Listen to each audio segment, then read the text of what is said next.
All right, so wrapping up chapter four, I just wanted to briefly talk about the different virtues that he outlines here. Now, in the coming chapters, Waddell is going to focus on a lot of these virtues in more depth. So this is just sort of an overall survey of the virtues, but I think there were a couple things I just wanted to comment on here in helping to flesh out our understanding of natural law theory. Right, so in natural law theory, there's sort of two sets of virtues, right? There's the cardinal virtues, which are the four classical virtues that you find in Aristotle and in other classical authors, right? So those are prudence, justice, temperance, and fortitude or courage. And then there are the theological virtues, which we know from the New Testament: faith, hope, and love. And so altogether, there are these seven virtues that make up a good virtuous life, and they all have obviously corresponding and opposing vices, right? So one thing, just again to point out about that, the virtues and vices. This might be obvious. I can't recall if Waddell talks about it, um, but they are sort of extremes of a spectrum, right? That there's a range between sort of foolhardiness and cowardice, right? And when we're confronted with danger, we don't want to do either of those things. We don't want to rush foolhardy into danger pointlessly. We also don't want to be cowardly in confronting situations that require a response, right? That the virtue is actually a mean, right? A proper middle ground between those two, right? And we can become actually vicious in multiple ways. So that's worth recognizing. With some things, it's a little less obvious, like with temperance. But even with temperance, right, that is the proper moderate appreciation of pleasure or a bodily pleasure, typically, right? We tend to think of, well, the opposite of that is the vice of overindulgence, right? Gluttony or lustfulness, right? That we would, but of course, there is actually another vice too, right? That would be uh, being too opposed to or too leery of a natural good enjoyment of the material world, right? That we can err either way, and that temperance is sort of a golden mean in the sort of classical explanation of it. So again, something just to kind of add to our understanding. And again, we'll go through the specific virtues in more detail, but a couple things to note. Starting, I guess, with the back, with the sort of the end of the chapter, the theological virtues and infused virtue, right? That is, it's not just faith, hope, and love that God can kind of supernaturally infuse within us. He can also, of course, place or strengthen the other virtues in us as well, right?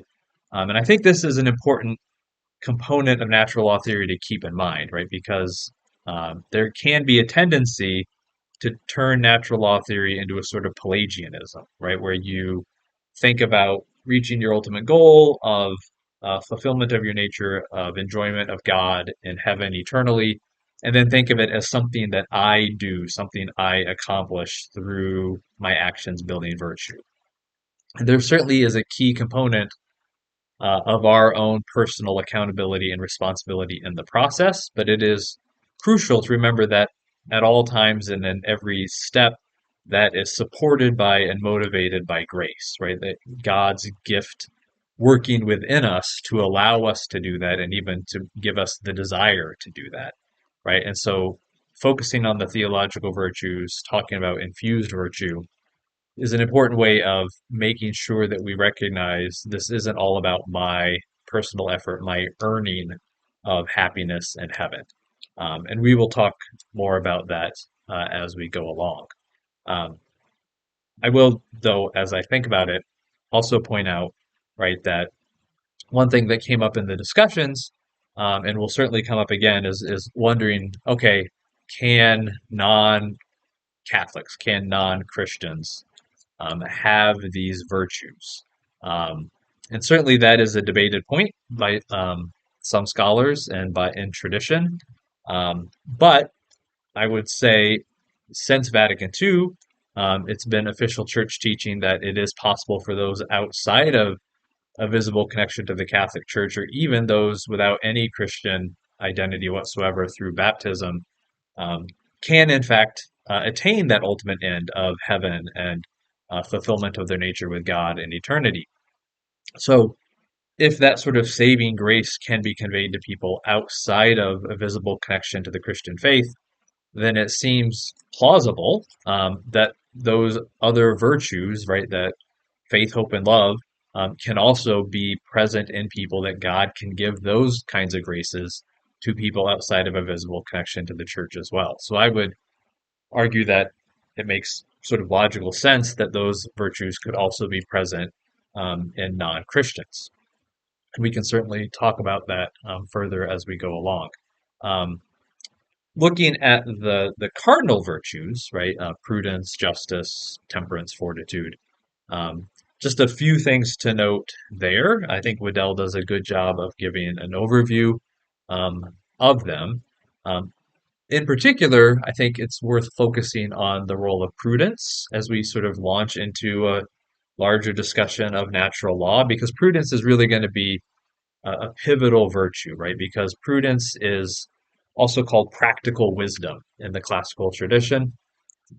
And this is the ability to actually look at the world, complex situations, understand them, and act appropriately to bring about your desired goal, right? So, a person who has justice, who has the virtue of justice, is going to want to give to each person what is just.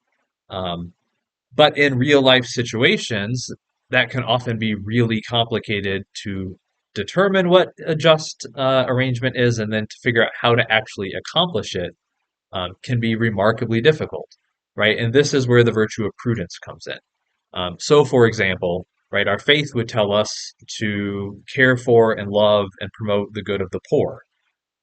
How do we do that in a remarkably complicated world, in a remarkably complicated economy and political environment? Um, there can be a lot of debate about that, right? And this is where prudence becomes essential. That we need to use prudence to figure out how to actually accomplish the good that the other virtues would bring to our attention or make us understand.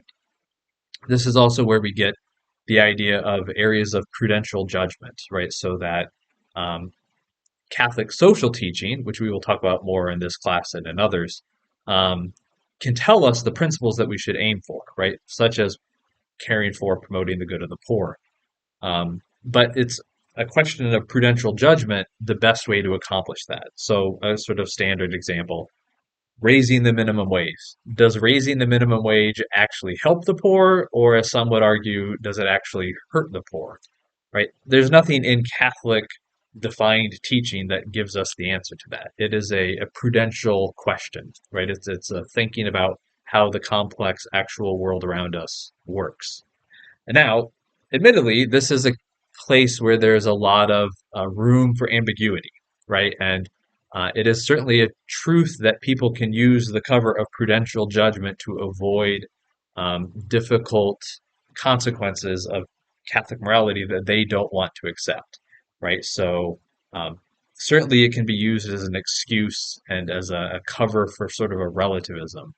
But at the same time, it is a real feature of Catholic moral tradition, a real feature of the world.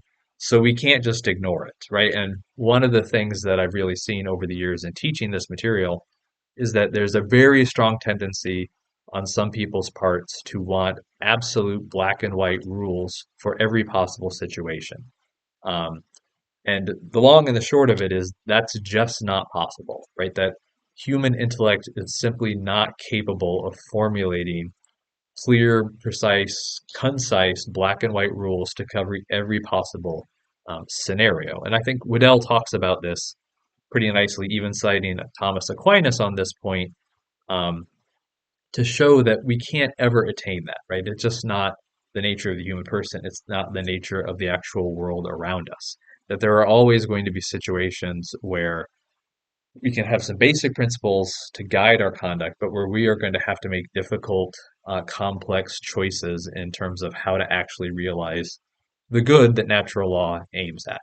Um, and this, again, is going to often be kind of controversial, right? So, one of the ways this comes up I actually mentioned, I think, a module or two ago, right, talking about, more precise ways of shaping moral norms, that is, moral laws, right? So instead of just saying, thou shalt not kill, we say, thou shalt not intentionally harm an innocent person, right? So that's sort of one step down this road, if you will, right? Trying to be more precise in terms of shaping our conduct, right? And we can get more precise formulations of a lot of our laws, but again, at a certain point, there's going to be complexities and ambiguities that are going to vary by each situation where we're going to have to make prudential judgments.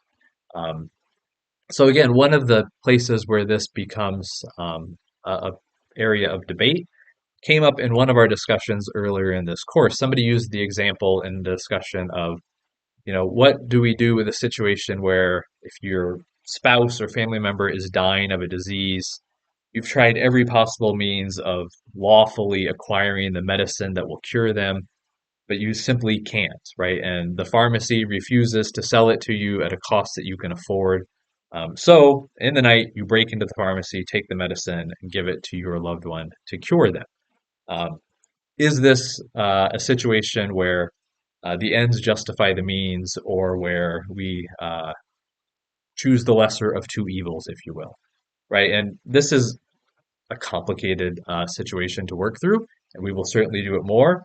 But in terms of, again, this process of really thinking about how we apply Catholic norms to precise situations, this is an interesting example, right? And I think natural law is going to say you never intentionally do something wrong, right? We never do something that is immoral because it is going to produce some outcome that we want, right? That is always wrong, right? And this is where we get to the difference between natural law and something called proportionalism, right? Proportionalism is a system of thought which says, look, we're going to follow natural law and basically traditional Catholic morality, but there are going to be certain situations where an individual act could be contrary to natural law, but within the overall context of a person's life, which is a good life, a life that's aimed at virtue, it's going to be okay, right? So that we can avoid um, condemning individual acts that are contrary to natural law because of the overall good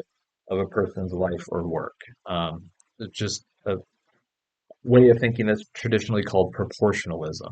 Um, and that has been sort of consistently rejected by official church teaching, right? And the traditional understanding of Catholic morality is that you can never intentionally do something immoral, um, even if you're aiming at enormous consequences, right? You can't intentionally kill an innocent person, even to save 1,000 other lives, right? Our morality is not consequentialist. It's not based on the consequences of an action. Morality is based on the nature of the action itself and the human person. Um, and again, we will talk about this more as we go along. So then what do we do in the situation of the pharmacy, right? And here's where things get complicated, and also where people start to debate, right? Because what I would argue, right, and what many would argue, is that in fact, breaking into the pharmacy and taking the medicine is not, in fact, the immoral act of stealing, right? Stealing is forcefully taking something that another has a moral right to, right? So it is stealing if you have a moral right to something and I come and take it away from you against your will.